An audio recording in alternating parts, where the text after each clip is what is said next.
Bismillahirrahmanirrahim. Assalamu alaikum viewers. This lecture is about the inflation and types of inflation.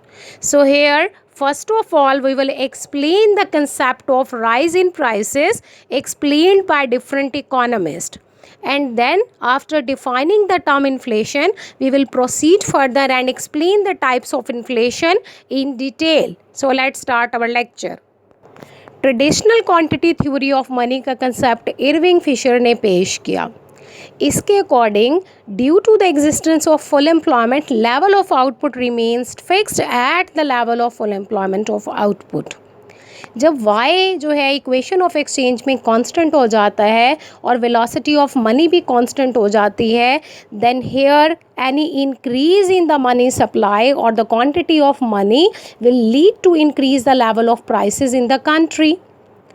Afterward, Keynes introduced the philosophy that if at the level of full employment aggregate demand exceeds the aggregate supply or aggregate demand is increased, तो इसका effect जो है वो क्या आता है, prices पे आता है कि प्राइसेस ऑफ द जो है गुड्स एंड सर्विसेज जो है वो इकोनॉमी के अंदर बढ़ जाती हैं. तो यहाँ पर हमने देखा कि क्लासिकल और केन्स जो हैं दोनों के इकोनॉमिक्स में या दोनों के फ्रेमवर्क में प्राइस लेवल जो है after level of full employment बढ़ जाती हैं. यानी जब भी level of output full employment level of output से बढ़ता है या full employment level of output पर एग्रीगेट डिमांड बढ़ जाती है, तो ये जो लेवल ऑफ इनकम में चेंज आता है जस्ट इन मॉनेटरी टर्म्स होता है और ये राइजिंग प्राइसेस को रिप्रेजेंट करता है.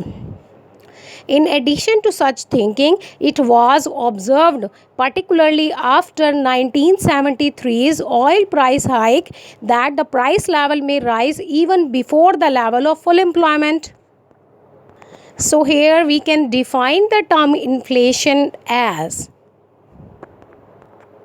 inflation is a phenomena whereby general price level rises persistently. इसका मतलब ये है कि अगर प्राइस लेवल अचानक से जो है उसमें जंप्स आ जाएं, फ्लक्चुएशंस आ जाएं, then this would does not represents the inflation. Rather, inflation is a process of rise in general price level. तो यहाँ पे ये क्वेश्चन अराइज होता है कि how we can calculate the inflation rate. तो इन्फ्लेशन रेट को जो है वो ऐसे कैलकुलेट किया जा सकता है. इन्फ्लेशन रेट का फार्मूला जो है वो हमारे पास बराबर है पी टी, जहाँ पर ये पी टी करंट प्राइसेस को रिप्रेजेंट कर रहा है, P T -1 previous time period या प्रीवियस ईयर के प्राइसेस को रिप्रेजेंट कर रहा है. तो अगर हम करंट प्राइसेस में से प्रीवियस ईयर के प्राइसेस को माइनस कर दें और इसको डिवाइड कर दें प्रीवियस ईयर की प्राइसेस से और इसको मल्टीप्लाई कर दें 100 से, तो इस तरह से हम इन्फ्लेशन रेट को जो है वो फाइंड आउट कर सकते हैं. Now we will proceed further and explain the types of inflation in detail. On the basis of the observation made by the classical Keynes economist of the rise in price level after and before the level of full employment, the economists have developed different theories of inflation. They are given the names of demand pull and cost push inflation. In addition to these theories, nowadays an approach known as Phillips curve approach to inflation has also got a lot of attraction. This approach states that there exists an inverse relationship between unemployment and inflation. So our discussion in this lecture will remain confined to these three above mentioned theories of inflation. Now we will explain them one by one in detail. Demand pull inflation. So demand pull inflation can be defined as if the price level which rises due to increase in aggregate demand is known as demand pull inflation. यानी prices में जो इजाफा aggregate demand के बढ़ने की वजह से हो, तो ऐसे inflation को क्या कहते हैं, demand pull inflation कहा जाता है. And we can also explain it as if at the level of full employment aggregate demand increases, then here the increase in prices would be accorded as demand pull inflation. तो यहाँ पर जो aggregate demand है उसके component में change या इजाफा जो है वो एग्रीगेट डिमांड में चेंज लेकर आता है। तो यहाँ पर एग्रीगेट डिमांड जो है वो इंक्रीज़ होने की ये रीज़न्स हो सकती हैं कि अगर कंजम्पशन इंक्रीज़ हो जाए, इन्वेस्टमेंट इंक्रीज़ हो जाए, गवर्नमेंट स्पेंडिंग इंक्रीज़ हो जाए या टैक्सेस डिक्रीज़ हो जाएं, तो इनमें से कोई भी फैक्टर या सारे फैक्टर चेंज होने की वजह से एग्रीगेट डिमांड इंक्रीज़ होगा। तो जब भी इकोनॉमी में एग्रीगेट डिमांड इंक्रीज़ होगा तो प्राइसेस जो हैं वो बढ़ जाएंगी और ये जो है प्राइसेस में इजाफा डिमांड पुल इन्फ्लेशन को रिप्रेजेंट करेगा। अब हम डिमांड पुल इन्फ्लेशन को डायग्रामेटिकली एक्सप्लेन करेंगे। तो डायग्रामेटिकली जो है वो इसकी रिप्रेजेंटेशन करने के लिए हम जो है 2 डिफरेंट अप्रोचेस यूज़ करेंगे। एक केन्सियन अप्रोच यानी केन्सियन के एग्रीगेट डिमांड और एग्रीगेट सप्लाई कर्व को यूज़ करते हुए डिमांड पुल इन्फ्लेशन को शो करेंगे। नेक्स्ट हम मॉनेटरी जो है वो साइड या आपके पास जो ISLM कर्व है उनके ज़रिए से भी डिमांड पुल इन्फ्लेशन को एक्सप्लेन करेंगे।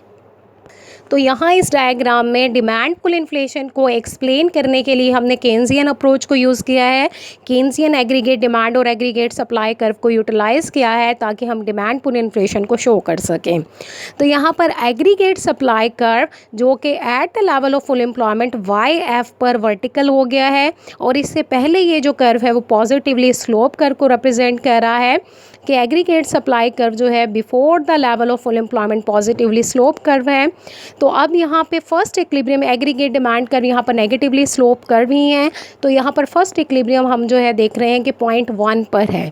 0.1 पर एग्रीगेट डिमांड AD1 है और एग्रीगेट सप्लाई कर्व को इंटरसेक्ट कर रहा है। तो यहाँ पर प्राइसेस जो है वो P1 है और लेवल ऑफ आउटपुट Y1 है। अगर यहाँ पर एग्रीगेट डिमांड इंक्रीज़ हो जाए, कंजम्पशन गवर्नमेंट स्पेंडिंग इंक्रीज़ होने की वजह से, इन्वेस्टमेंट इंक्रीज़ होने की वजह से या टैक्सेस में फॉल होने की वजह से, तो एग्रीगेट डिमांड का कर्व अपवर्ड शिफ्ट होगा और AD2 हो जाएगा और इक्विलिब्रियम जो है 0.1 से 0.2 पर शिफ्ट हो जाएगा। तो 0.2 पर हम देख रहे हैं कि क्या सिचुएशन है, यहाँ पर प्राइसेस भी बढ़ गई हैं और लेवल ऑफ आउटपुट भी बढ़ गया है। तो ये सिचुएशन अनएम्प्लॉयमेंट को रिप्रेजेंट नहीं कर रही क्योंकि यहाँ पे प्राइसेस भी बढ़ गई हैं और लेवल ऑफ आउटपुट भी बढ़ गया है। अब हम एज्यूम करें कि हम full employment level of output पर पहुँच गए हैं और 0.3 पर हैं। अब यहाँ पर अगर एग्रीगेट डिमांड जो है वो इंक्रीज़ हो जाए तो एग्रीगेट डिमांड का कर्व AD3 से AD4 हो जाएगा और इक्विलिब्रियम 0.3 से 0.4 पर शिफ्ट हो जाएगा और प्राइस जो है वो P3 से P4 हो जाएंगी, जबकि लेवल ऑफ आउटपुट में यहाँ पर कोई चेंज नहीं आया, वो YF पर कांस्टेंट है। Thus the increase in prices level from OP3 to OP4 represents demand pull inflation where the level of output remains fixed at YF. Now we explain demand pull inflation by introducing a monetary change in the economy. यहाँ इस diagram में हम देख सकते हैं कि 2 panels हैं।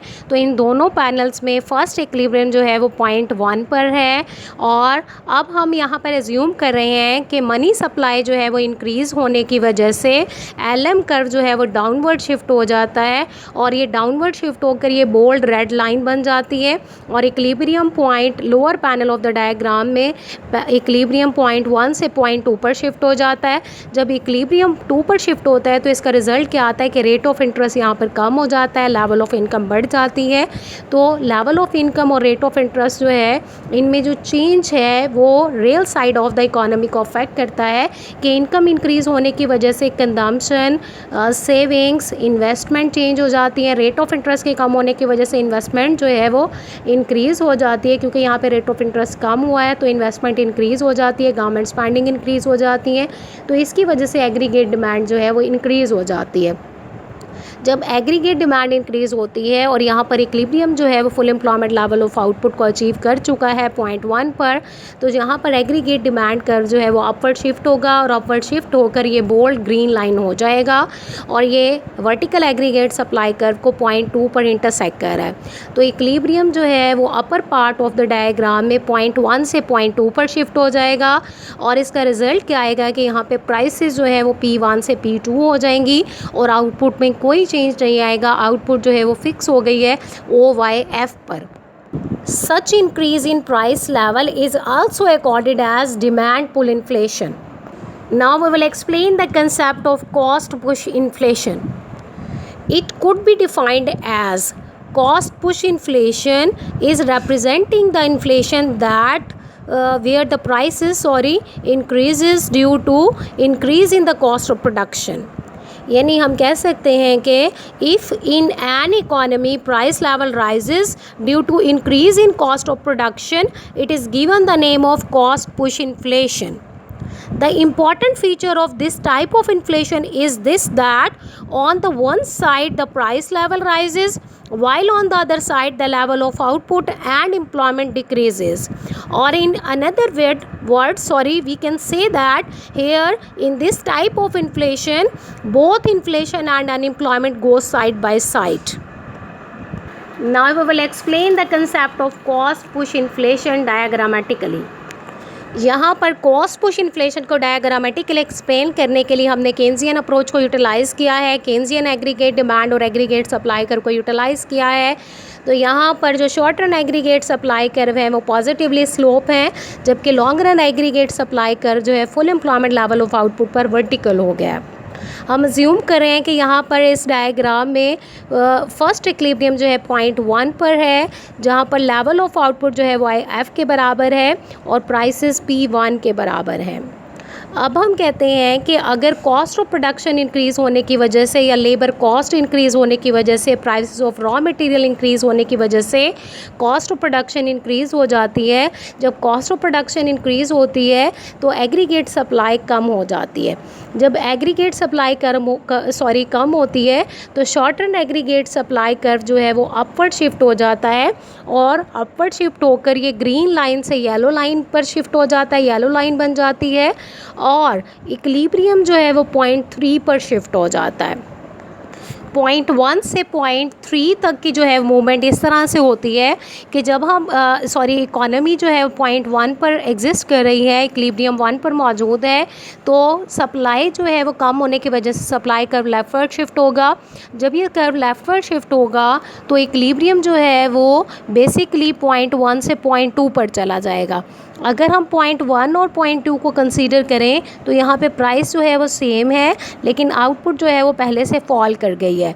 तो इन दोनों पॉइंट को अगर कंपेयर करें तो यहाँ पर एग्रीगेट डिमांड जो है वो एक्सीड कर गई है एग्रीगेट सप्लाई से. जब एग्रीगेट डिमांड एग्रीगेट सप्लाई से एक्सीड कर गई है तो इसका नतीजा क्या होगा कि प्राइसेस बढ़ जाएंगी और इकॉनमी जो है फाइनली 2 से जो है 3 पॉइंट पर मूव करेगी और इक्विलिब्रियम जो है वो 3 पॉइंट पर रिस्टोर हो जाएगा, जहाँ पर प्राइसेस जो है वो बढ़कर OP1 से OP2 हो गई हैं और लेवल ऑफ आउटपुट YF से कम होकर Y1 हो गया है.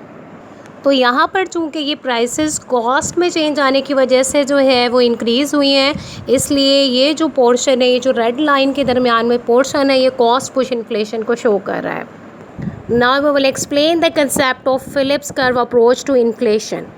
Philips curve rate of inflation and rate of unemployment के दरमियान रिलेशनशिप को इस्टेब्लिश करता है. शॉर्ट रन फिलिप्स कर्व जो है वो नेगेटिवली स्लोप कर्व है. ये कर्व ये शो करता है कि जैसे जैसे लेवल ऑफ अनएम्प्लॉयमेंट जो है वो बढ़ता है तो इन्फ्लेशन कम हो जाता है. यानी देखें कि ये जो है इसका जो बैक पे स्टोरी है वो ये है कि हायर लेवल ऑफ आउटपुट जो है वो हायर लेवल ऑफ प्राइसेस के साथ अटैच है. यानी जब ज़्यादा आउटपुट प्रोड्यूस की जाती है तो ज़्यादा लेबर को हायर किया जाता है, लोगों को रोज़गार मिलता है, तो उनके पास पैसे आते हैं ख़र्च करने के लिए. जब वो ख़र्च करते हैं, कंज्यूम करते हैं, सेव करते हैं, इन्वेस्टमेंट करते हैं, तो इससे एग्रीगेट डिमांड बढ़ जाती है. जब एग्रीगेट डिमांड इकोनॉमी में बढ़ती है एम्प्लॉयमेंट इंक्रीज़ होने की वजह से, तो इसकी वजह से इकोनॉमी को इन्फ्लेशन फेस करना पड़ता है. तो इसका मतलब ये हुआ कि अगर आउटपुट जो है वो इकोनॉमी ज़्यादा प्रोड्यूस करेगी तो इन्फ्लेशन भी फेस करना पड़ेगा. यानी अनएम्प्लॉयमेंट जो है अगर कम हो तो इन्फ्लेशन क्या होगी, ज़्यादा होगी. अगर अनएम्प्लॉयमेंट ज़्यादा हो तो इन्फ्लेशन कम होगी. तो ये फिलिप्स कर्व जो है वो शो करता है कि that there is a trade off between unemployment and inflation. So in this lecture we have explained the concept of inflation and types of inflation in detail. Thanks for watching.